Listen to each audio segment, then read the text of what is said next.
Welcome to the documentary from the BBC World Service, where we report the world, however difficult the issue, however hard to reach. Podcasts from the BBC World Service are supported by advertising. What goes into making the Business Daily podcast from the BBC World Service? Well, first we take a cupful of business news. Naturally. Then we add a healthy measure of technology. Along with a pinch of exciting innovation. Business Daily from the BBC World Service. Find out more at the end of this podcast. You're listening to the BBC World Service. I'm Nuala McGovern. I'm a long way from the BBC studio. I'm at the Berggruen Prize Gala event in Los Angeles, hosted at the Hearst Estate in the exclusive neighbourhood of Beverly Hills. The estate is one of the most significant addresses in LA. It was once owned by the newspaper baron William Randolph Hearst. The US President, John F. Kennedy, he honeymooned here. And music industry royalty, Adele and Beyoncé, have both visited. Guests are arriving for the gala, and it's going to be attended by Hollywood heavyweights, philanthropists, philosophers and scientists. The fountains are flowing, you might hear. The flowers are out. The tables are set as we wait for the evening to begin. But these opulent surroundings are a contrast to the ideals of the man that I'm here to meet this evening. Australian philosopher Peter Singer, who, amongst his other ideas, advocates living a simple life and giving away money to charity. Professor Singer has been awarded the $1 million Berggruen Prize for Philosophy and Culture, and I'm talking to him about his influential ideas. Professor Singer, many congratulations on the Berggruen Prize.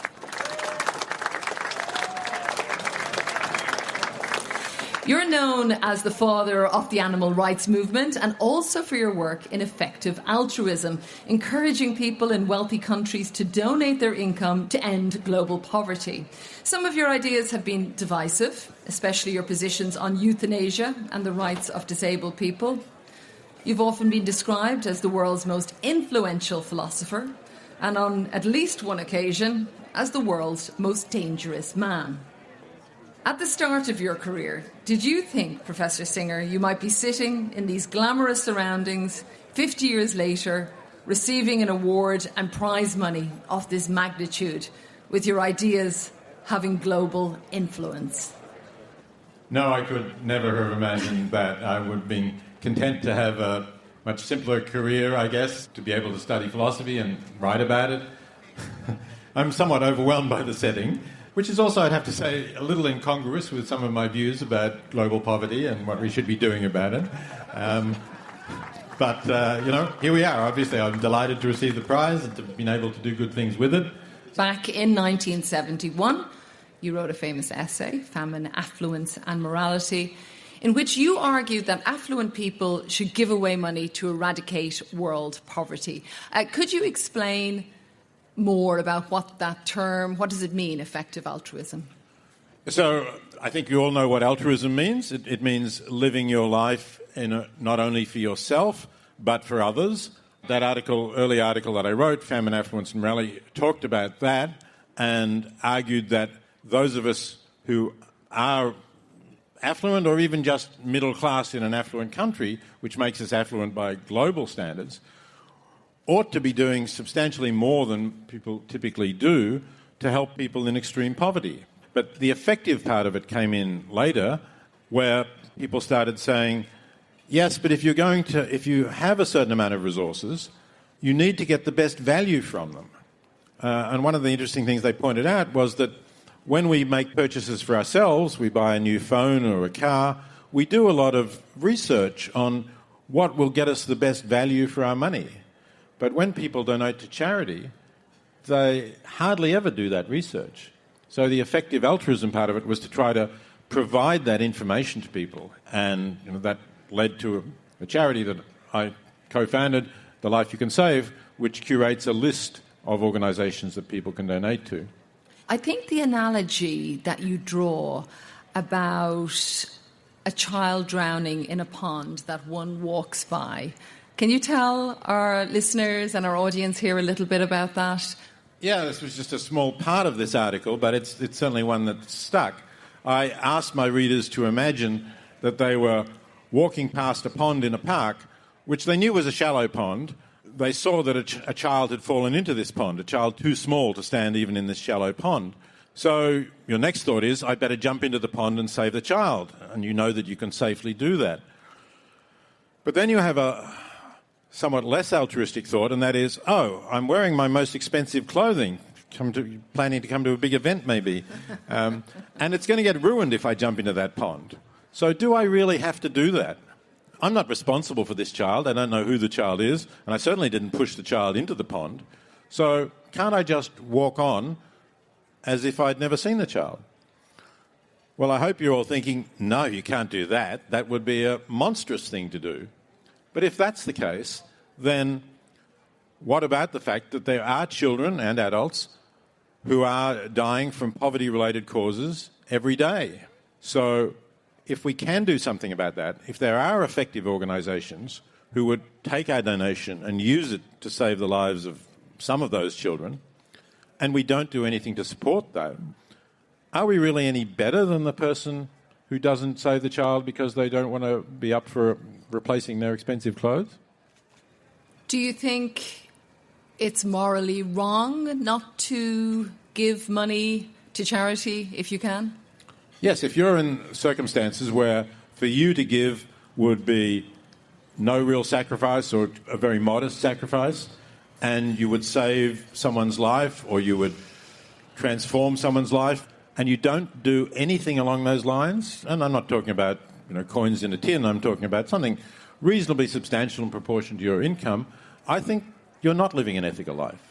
I'd be curious on these tables, a show of hands. Do you agree with that? It is immoral if you don't give if you can. Okay. That is, I would say, about 90%. Should you agree with me on that, on those hands that were going up? I hope it was 90%. Yeah. There was quite Are you going to go and have a chat with them afterwards? But, it's really interesting. The Life You Can Save, you have criteria, you have a formula, how much I should be giving each year, for example. Do you think that sort of statistics and formula encourages people to give? Well, I hope it does. I mean, people often ask me, what I think is enough. And it is difficult to draw that line. And in that early article, when I was perhaps, younger and bolder, I suggested that really the only ultimate line is where if by giving you would be making a comparable sacrifice to the benefit that others are gaining, which is an extremely demanding line. And I must admit I don't really live up to that myself. I only met you yesterday, but I'm going to ask you a personal question. How much of your income do you currently donate? This year, as of course the bulk of my income was the prize, I donated the entire prize. Thank you. But in previous years, my wife and I have been donating somewhere between a third and a half of what we earn. Mm-hmm. Do you think this prize is an example of effective altruism? If I'm honest, I have to say, and I will be saying that I think it's very good to recognise the importance of philosophy, and it really matters, and I can thank Nicholas for doing that. But is it the most effective thing he could be doing with his money? I'd have to say no. One thing we know about Peter Singer is he will always be honest. So we're going to come back actually to more in the second part of our programme where we hear from our audience around the world.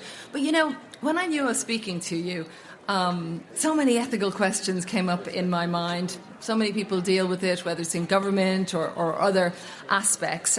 I want to turn to some stories in the news. The US Supreme Court, they may overturn Roe v. Wade, which gives women in the United States the right to an abortion. It was a draft ruling that was leaked. I believe your name was somewhere on it. Yes, there's a footnote to my work in Justice Alito's draft judgment. So you are the perfect person maybe for me to ask. Was it ethical to leak that draft ruling? We don't know who leaked it or what their motives were, but I think it's a good thing that the public knows what the Supreme Court is planning. I mean, most people could make an educated guess at that, but of course we didn't have anything like the detail. And I think it means that the debate starts earlier before the judgment is out. So I think it's a good thing, and as I say, I tend to judge actions by their consequences. Well, the consequences might be, it's not really of the leaking of it, of the ruling instead. The consequences of that may be that Roe v. Wade is overturned or struck down. Do you think that's an ethical action by the Supreme Court? To strike down Roe v. Wade? Okay.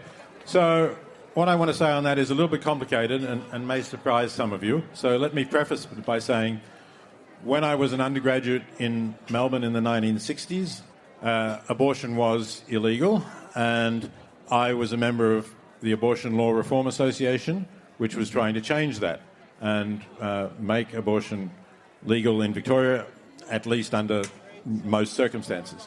I've held that view ever since, that the fetus is not the kind of being that has a right to life, and that if a woman wants an abortion, she should be able to get one. Thank you. I'm glad some of you are applauding, but I'm not sure that you're going to like what I'm going to say now. Having grown up in Australia, which is a parliamentary democracy, I find it difficult to disagree with Judge Alito when he says that decisions of this sort are better made by elected legislators. I don't like the idea of an unelected body deciding what are basic ethical questions. So I do find it difficult to argue with the idea that this has been an infringement on democracy. And it's also, I have to say, having lived in the United States for many years now, I think it's distorted American politics and it's distorted the Supreme Court. We should not be running politics on the basis of these are the views of the justices that we want to appoint to the nation's highest court. I mean, we could say that the president who appoints those justices was elected by the people. That's a conversation that we could go into for a long time. But I take your points on that, and thank you for that. I want to move on to another aspect in the news. James Mather in New Zealand got in touch. Is it ethical for countries to militarily support Ukraine, to give lethal aid? I do think it's ethical, in fact, ethically required for countries to support Ukraine against naked aggression, to change international boundaries and to take over a country. So I think probably we should have had stronger action before, when Putin invaded Georgia, when he annexed Crimea, and we're paying the price now of having been soft at that time. Thank you for that. You are listening to the BBC World Service. We're in Los Angeles at the Berggruen Philosophy Prize Gala in Beverly Hills. I'm Nuala McGovern, and this year's winner of the prize is Professor Peter Singer. We're exploring the ethical life with him. Now, ahead of our event, we did invite some of our audience to ask questions. I want to read the first question that was submitted from the author and businesswoman Arianna Huffington.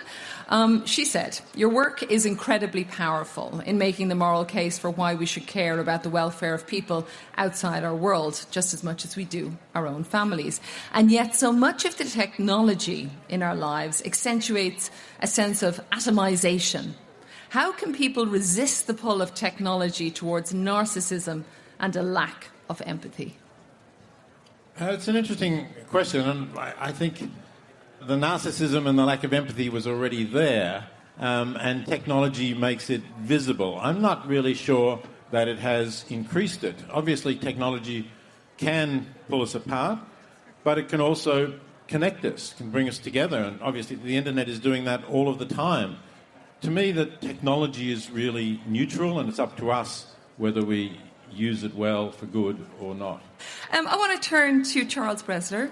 You know Charles already, who had a successful career in business before he gave that up, and he came to work for your organisation. Hi, Charles. Welcome. Hi, thank you. So, Peter, your organisation, The Life You Can Save, can be criticized maybe for being an intermediary between donors and the charities that they benefit. What is the value of the organization? How does it work? Thank you. So it's not an intermediary, really. It's doing two things. It's spreading the ideas that I have about global poverty, which we've discussed, and trying to reach people with those ideas who would not otherwise have heard about it. On the website, we also have this curated list of about 20 of the most effective charities But in fact, we're not an intermediary there. We're just providing a platform for them. If you do donate to those charities, 100% of your donation will go to them. This is a question that